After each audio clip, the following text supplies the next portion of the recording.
The chandelier above me glittered like 1,000 knives, each one reflecting back my shame.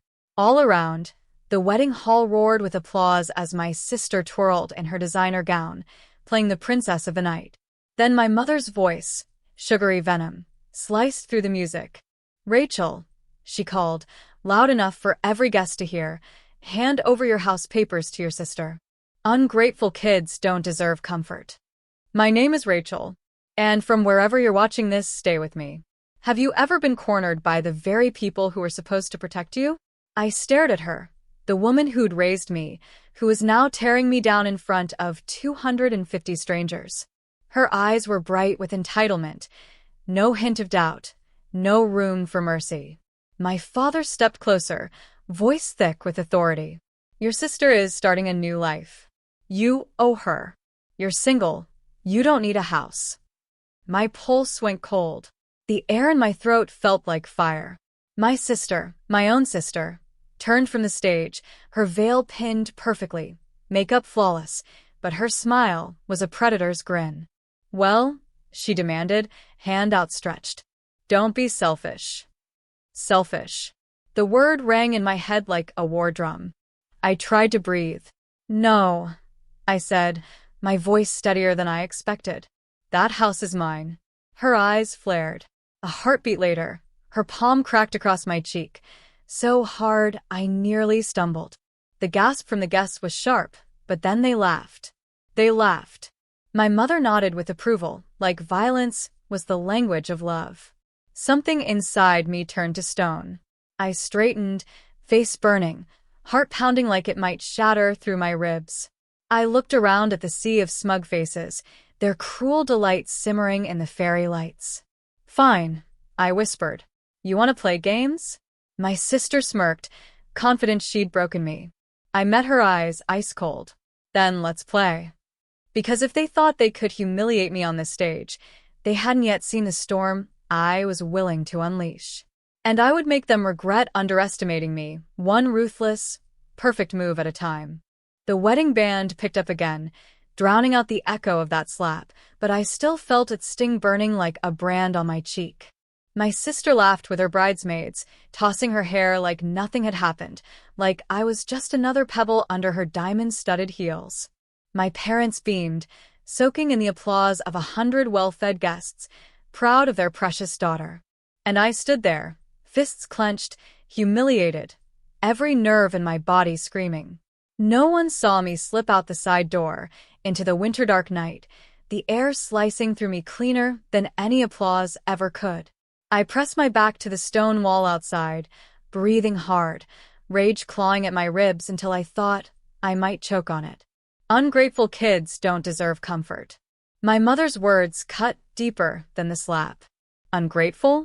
I'd worked 2 jobs, built a life brick by brick while they poured every blessing into my sister's perfect smile. I'd bought my own house, paid every bill, stood on my own 2 feet while they left me to rot. And tonight, they tried to strip that away too.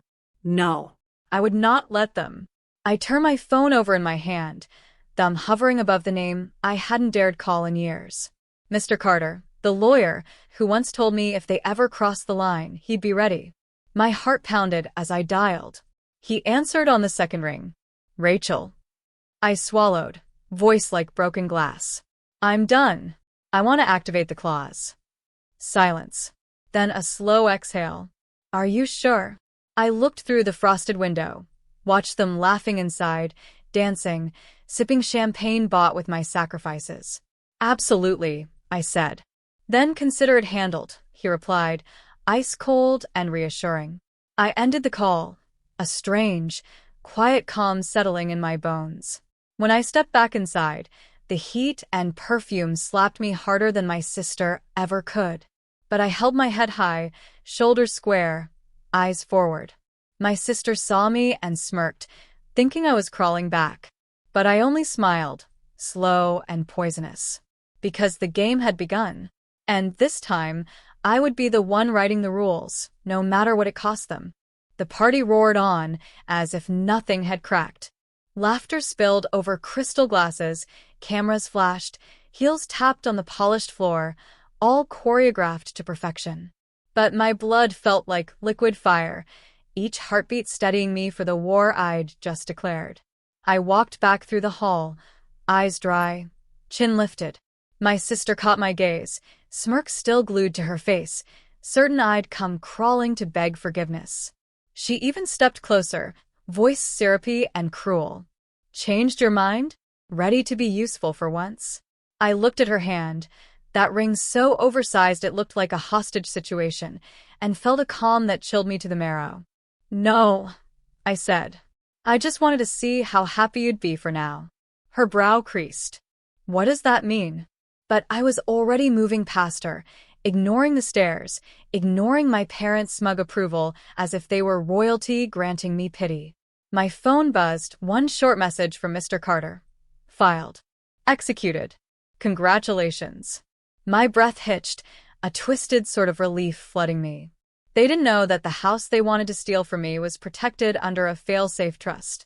A trust one had activated that night, transferring full rights to a silent partner who'd hold it airtight, beyond their greedy claws. But that wasn't all. I had added something else to the documents, something sharp as a dagger. A legal motion freezing my sister's joint assets with her new husband. All those glittering wedding gifts? Blocked. The expensive honeymoon? Cancelled by a single line of contract. My father tried to approach me near the cake table, that sickening smile pasted on. "You came to your senses, then?" I tilted my head, letting the crystal lights catch my coldest smile. "Actually, I came to watch you all crumble." He blinked, confused. "You'll see soon, I promised." The MC called for a toast. My sister beamed, raised her glass, the princess of the hour. But I stood there, watching her, a storm disguised in satin. Because she'd chosen to slap me in front of 250 guests.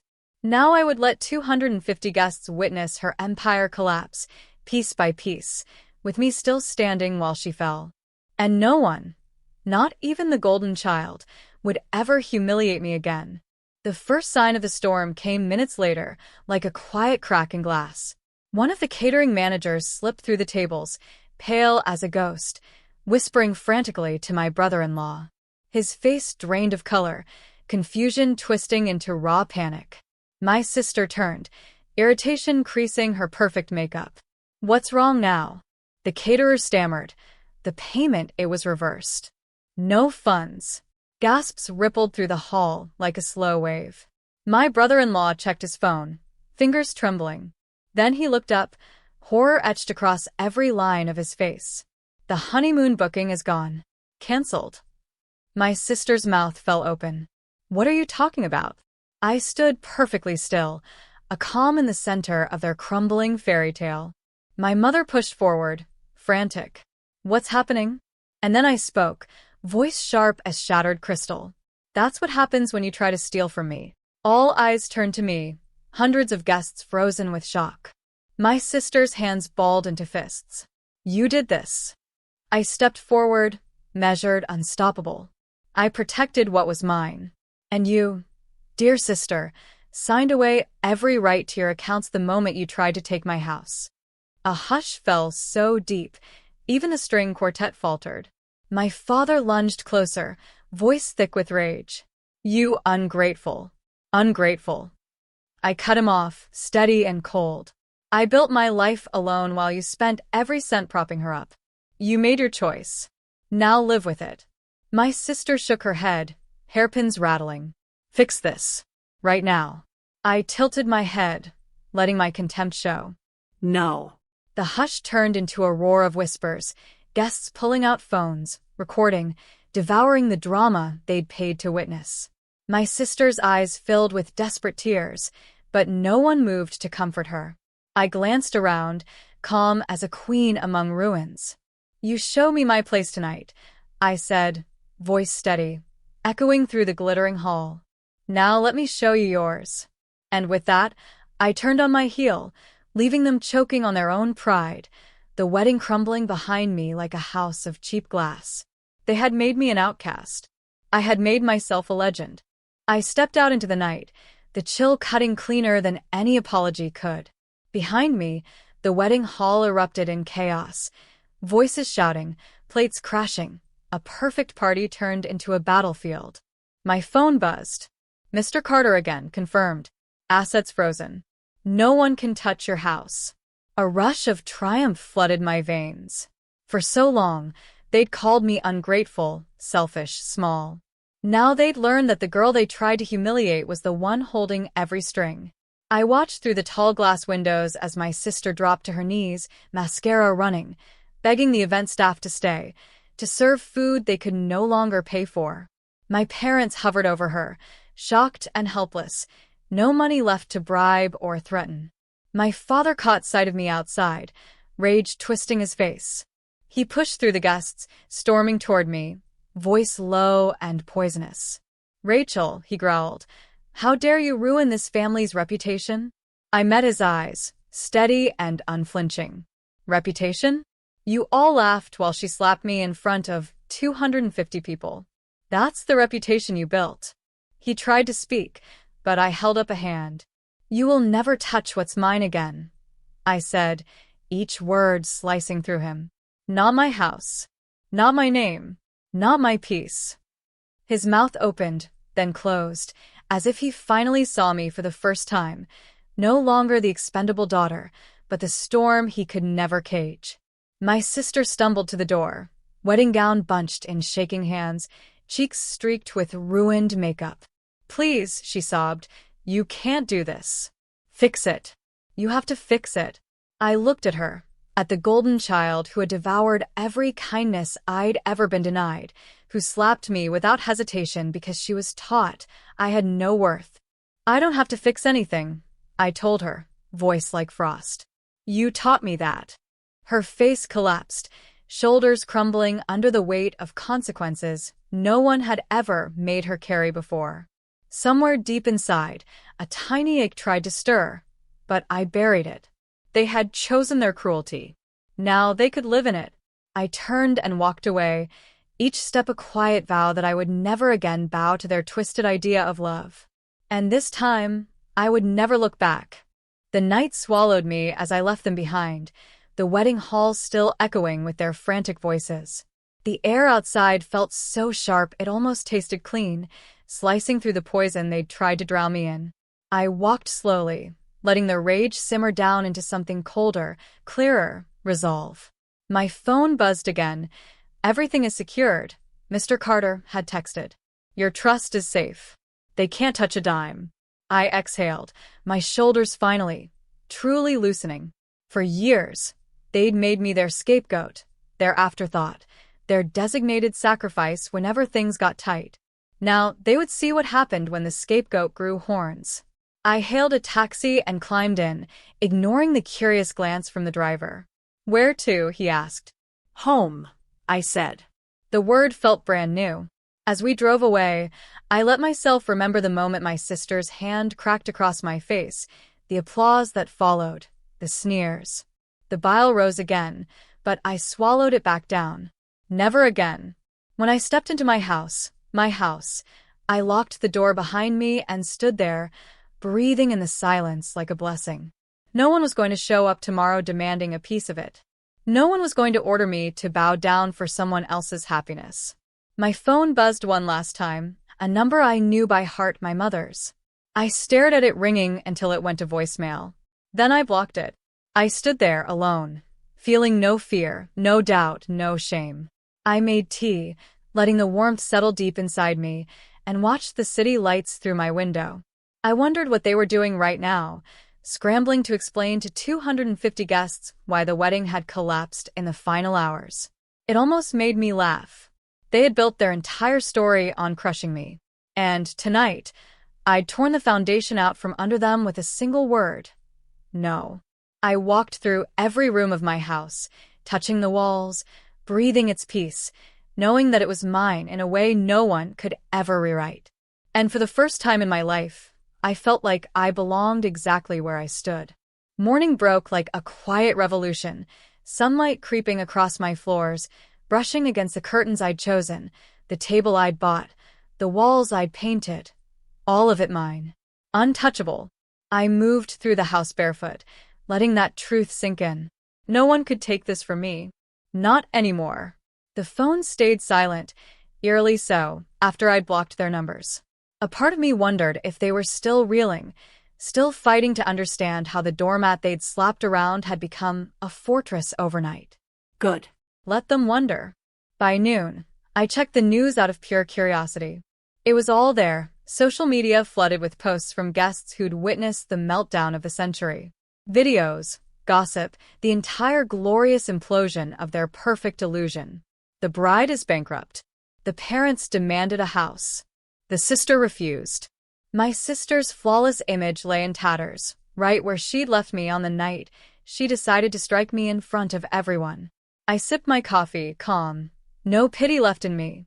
Mark, one of the few cousins who had always seen through their games, texted, "Proud of you. About time someone ended their reign." I smiled, a quiet, unbreakable smile. The doorbell rang in the afternoon, sharp and unexpected. My heart skipped, then steadied. I opened it to find a deliver man with a letter, the official documents confirming the trust had finalized, ironclad. I signed for it, holding the thick envelope in my hands, the final seal on my freedom. They couldn't lay a single finger on me now. I went to my mirror, studying my reflection, a woman who had been humiliated, beaten down, mocked, and found no shame staring back. Only fire. They had chosen their precious daughter's happiness over my dignity. They had chosen to laugh while I burned. So I had burned them back, colder and cleaner than they could ever dream. That night, I fell asleep with no nightmares, no begging, no fear, because I had finally learned the only rule that mattered. No one could steal my worth unless I handed it to them, and I would never hand it over again. The world outside moved on. Weddings came and went, families posed for pictures, but their kingdom had crumbled beyond repair. The group chats I was quietly part of buzzed with stories of how my sister's honeymoon was canceled, how the venue demanded cash payments she couldn't make, how my parents were begging for loans to keep up appearances. They had made me their cautionary tale, the daughter who was supposed to bow, to give, to break. Instead, I became their reckoning. A week later, I got one last message. From my sister. "You ruined everything. Please fix it." I stared at the words, hollow and frantic, imagining her frantic tears on the other side of the screen.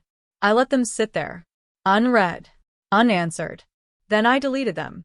I wasn't going to waste another second patching up a world that was never meant to hold me. Instead, I poured myself a cup of coffee, stepped outside onto my quiet little patio, breathing in the soft morning air that was truly mine. I thought of my house, the walls I'd fought for, the sanctuary no one could rip away, and felt a calm settle deep inside me. They could rage. They could scheme. They could mourn the loss of their precious illusions. I was done. My father, my mother, my sister, they would never again be given the power to decide my worth. I had paid in pain, in humiliation, in heartbreak for every inch of peace I now claimed. And I would never apologize for it. As the sun climbed higher, warm on my skin, I let one last vow root itself in my bones. They might have tried to destroy me with a slap, with public laughter, with demands that I crumble. But I had risen, stronger, unbreakable, and I would never, ever let them write my ending again.